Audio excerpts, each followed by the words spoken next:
Breaking right now, King Charles under fire for the first time in his reign for making a woke decision which has been slammed by military bosses and means he's given in to the pathetic President Macron and those sensitive folk in France. So take a look at this story. He has ordered the Navy to rename HMS Agincourt in a move dubbed pathetic. Now, he made the intervention to avoid upsetting the French, sources confirmed to The Sun. As a result, the nuclear-powered sub was renamed HMS Achilles.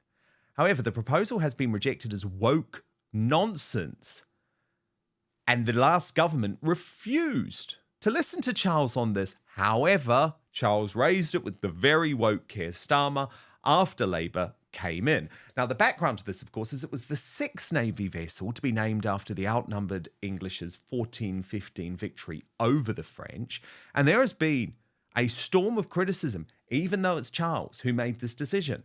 Ex-Defence Secretary Ben Wallace said the switch showed a pathetic grasp of foreign policy. Ex-NATO commander Rear Admiral Chris Parry called it craven political correctness and ideology gone mad. And Gavin Williamson, the former Conservative Defence Secretary, slammed the move as pathetic and woke. So, Father Calvin Robertson, there is that story on the front page of the Daily Express. You know that on the whole, I want to support our monarch.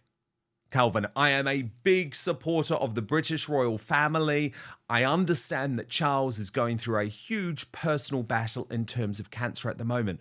But why did he get involved in this, Calvin? It was completely inappropriate, and I feel like we're just giving in all the time. Why don't we be proud of our history and just tell Macron, deal with it? Why in the world would King Charles feel the need to rename HMS Agincourt in the first place? This wasn't just some random name. It honored the legendary 1415 Battle of Agincourt, where the outnumbered English army, led by Henry V, crushed the French. No, it's been changed to HMS Achilles, because apparently, the French might feel bad about something that happened over 600 years ago. This is cultural suicide. This is what happens when woke elites prioritize foreign appeasement over national pride. Do you think France would rename a battleship because it offends the British? Of course not. They'd probably name their next warship after Napoleon just to rub it in. The Royal Navy should stand for strength, heritage, and history, not for bending over backward to make woke politicians feel better. It was an unnecessary defeat. He didn't need to engage in this battle. There's no hill to die on here. Saying we don't want to offend the French. That's the job of the English, to offend the French, for goodness sake. And vice versa. It's our history. And to say, to rename this ship because it was named after a battle from 600 years ago is going to be triggering to, no, it's not. Nobody cares. Get over it. And to name it Achilles I thought that was a bit on the nose, isn't it? Because obviously Achilles' heel is the downfall of a nation, whereas Agincourt was one of the great British victories. So why would we go from a great victory to the downfall of a nation? I suppose it's a sign of the times and what our Royal Navy is capable of these days. But what's next? What's next? Is King Charles going to say that we should rename Waterloo Station in London, for goodness sake? I mean, it's possible. I wouldn't put it past him. Why? It's not his job. Stay out of politics. Stay in the palace. That's his job. Yes. I'm like you. I love the monarchy. I love the idea of being a constitutional monarchy. However, I don't like this king. He's not doing a very good job. I haven't heard him speak out on the Pakistani Muslim rape gangs. I haven't heard him speak out on many atrocities recently. I have heard him speak out on issues of wokeness. Again, why? What is that about? Priorities, sir. Well, look, we know that he is the nut zero king. We know that. I think I'm not as harsh as you because I was very critical of him, by the way, when he was Prince of Wales. Very, very critical. On the whole, he has behaved himself as king. And I also just feel desperately sorry for him that he waited his entire life for this job and then is struck down by cancer. I find that really difficult. But what I don't like, Calvin, is his growing close personal relationship with Slippery Starmer.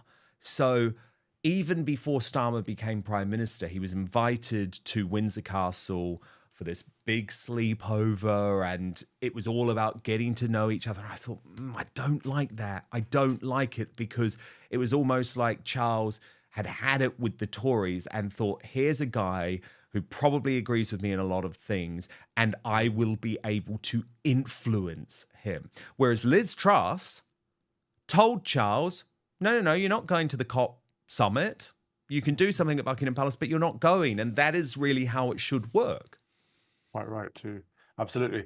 The king should be advising the prime minister, but the prime minister is the one who says yes or no to these issues.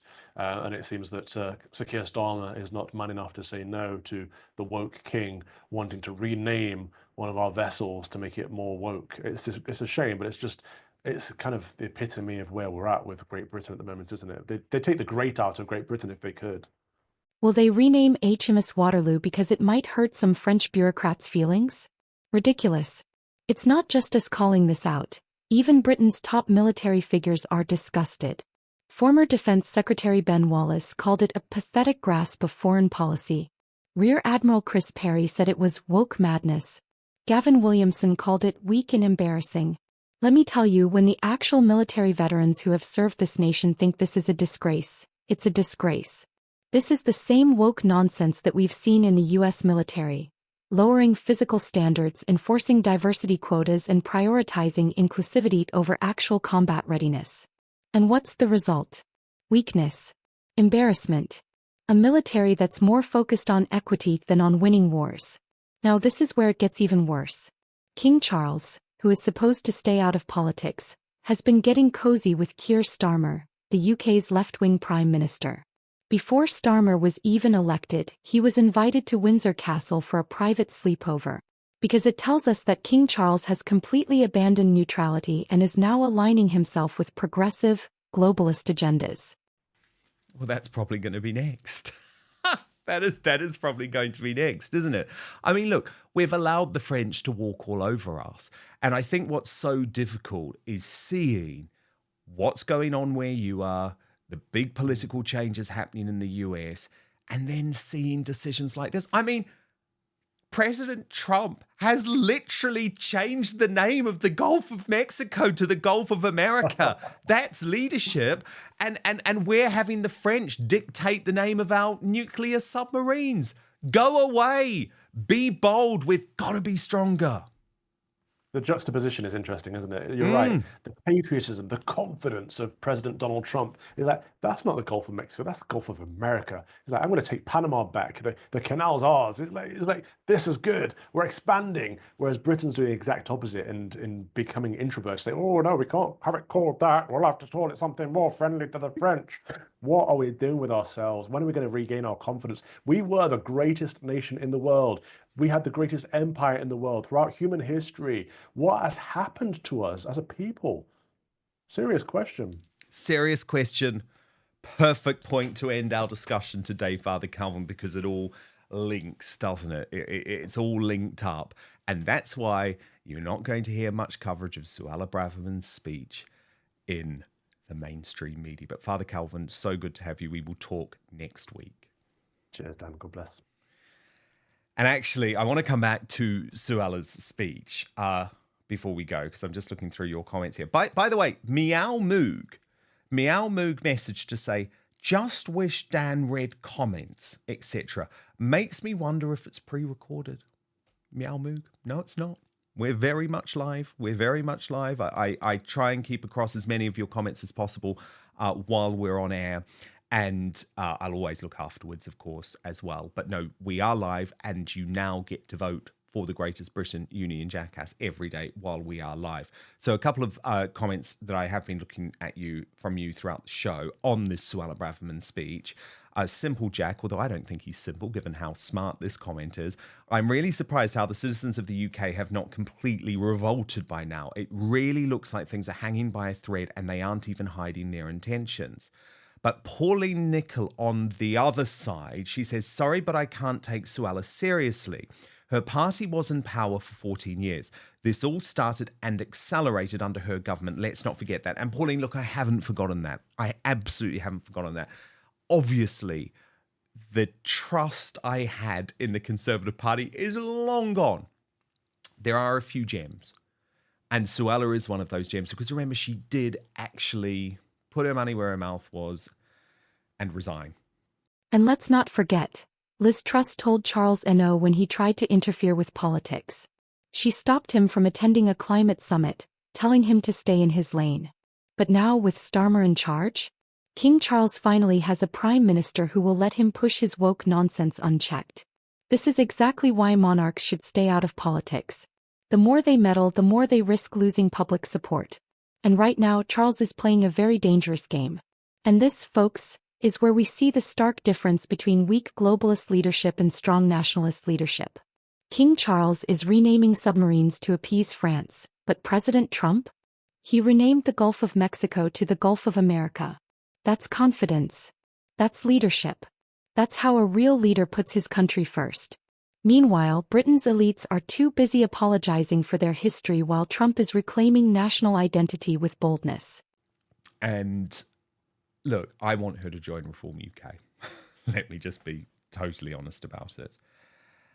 Okay, let's go to Greatest Britain. Union Jackass now. 3 nominees today.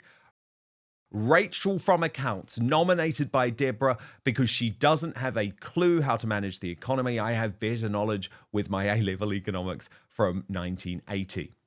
Nominee 2, Ed Miliband. That nomination was from Helen O'Driscoll, who says he's a dangerous fanatic. The reason why I actually think he should be nominated today is because he's done this total U-turn on the Heathrow third runway. Oh, I'm going to resign, he said. Yeah, right. Obviously he hasn't. And also the Bristol City Council Green Party run authority. This was a nomination from Scumpy Jackson. I liked it because they want household waste collected monthly, which is just so gross and so wrong. The results are in, with 8% the Monthly Rubbish Collection Council, with 33% Mad Miliband, but I guess it's her day. Rachel from Accounts, Rachel Reeves, the failed Chancellor, with 59% of the vote. She is Union Jackass today. Greatest Britain, this is some really nice news. Congratulations to Princess Beatrice on the safe arrival of her premature daughter, named Athena. They've posted this beautiful picture. That nomination was from Linda. Folks, this is why we need real leaders. Not weak, politically correct figureheads who care more about globalist approval than national pride. We need leaders who stand for their people, not leaders who bow down to woke bureaucrats. So what have we learned today? Britain is losing its identity piece by piece, and weak leadership is to blame.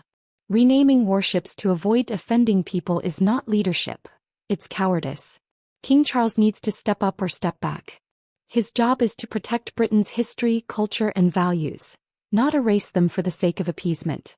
Patriots, if you agree that Britain should stand strong and reject woke revisionism, hit that like button, share this video, and subscribe for more real talk.